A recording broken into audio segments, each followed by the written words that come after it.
10 رمضان اس عظیم شخصیت کا یوم وصال ہے جو اسلام کے قیام کی عینی شاہد، اولین حامی رسالت، پشت پناہ نبوت، والدہ بطول، زوجہ رسول، عطائے ربانی، زینب و کلثوم حسین و حسن کی نانی، اسلام کی خاتون اول گویا حوا کی ثانی، جنت مکانی، تبلیغ کی وجہ روانی، ہم سفر فخر موجودات، جن کے شوہر نبی خدا، رفیق حیات مصطفیٰ، جن کی بیٹی ام حبیبہ،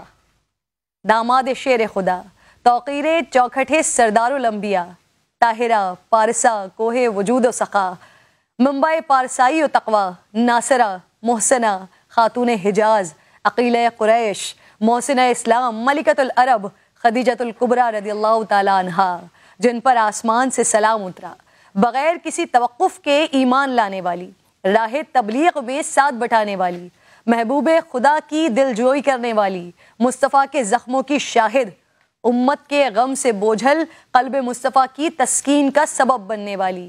آپ کے گھر کو مسکن ترویج دین بنانے والی،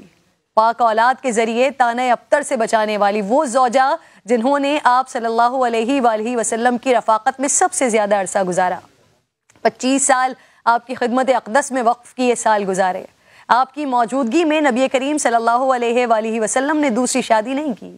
آپ نے اپنے چچا زاد بھائی ورقہ ابن نوفل سے سرکار دو عالم صلی اللہ علیہ وآلہ وسلم کے فضائل و کمالات سنے، علماء یہود و نصارہ سے آپ کی نبوت اور رسالت کے بارے میں خبریں آپ تک پہنچیں،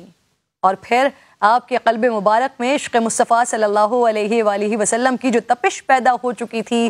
سفر تجارت میں اپنے غلام کے ذریعے حضور کے اخلاق حمیدہ اور معجزات کو سن کر ان میں مزید اضافہ ہوتا گیا،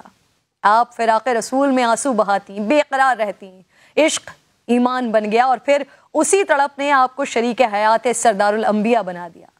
قریش کے ان اشراف زادوں سے شادی کی درخواست مسترد کی اور خود عقد کا پیغام بھجوا کر کائنات کی ہر عورت کو پیغام دیا کہ رشتہ ازدواج کے لیے وہ کتنی با اختیار ہیں اور اس کا انتخاب بھی کتنا بلند ہونا چاہیے۔ دور جاہلیت اور عرب کے داغدار سماج میں بھی جناب خدیجہ اپنی عفت اور پاکیزگی کی وجہ سے طاہرہ کے لقب سے پکاری جاتی تھی۔ ان کے والد قریش کے کامیاب تاجر تھے، انہیں اپنے والد کی مہارتیں ایک ایسے وقت میں وراثت میں ملی جہاں معاشرہ مردانہ غلبے والا اور خطرناک تھا، ایسے ماحول میں انہوں نے اپنی دولت، اعلیٰ کردار اور حسن اخلاق کی وجہ سے نام کمایا۔ سیرت خدیجہ ہمیں سبق دیتی ہے کہ کامیابی دھوکہ دہی اور بے ایمانی کے بغیر بھی حاصل کی جا سکتی ہے۔ دوسرا سبق جو خاص طور پر خواتین کے لیے ہے کہ خوفزدہ کرنے والے عوامل کی پرواہ نہ کرتے ہوئے مقام و مرتبہ کیسے پایا جاتا ہے۔ شادی سے پہلے اماں خدیجہ بہت بڑے کاروبار کی